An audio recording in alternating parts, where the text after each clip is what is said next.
لأكونن من القوم الضالين فلما رأى الشمس بازغة قال هذا ربي هذا أكبر فلما أفلت قال يا قوم إني بريء مما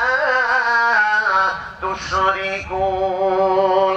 চন্দ্র সূর্য তারকা অর্থাৎ নক্ষত্র তাদের যে গোষ্ঠী ছিল, তাদের যে লোকগুলা ছিল, তারা এর পূজা করত। ইব্রাহিম আলাইহিস সালাম দেখলেন নক্ষত্রকে তারা পূজা করছে, অর্থাৎ নক্ষত্রকে তারা পালন কর্তা মানছে, সৃষ্টিকর্তা মানছে।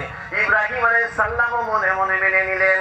তারপর যখন দেখলেন ওই চন্দ্রটা ডুবে গেল, বলতেছেন না না, এটা আমার পালন কর্তা হতে পারে না। সংক্ষেপে বলতেছি, সূর্যকে দেখেও মনে করলো সূর্য যখন অস্তমিত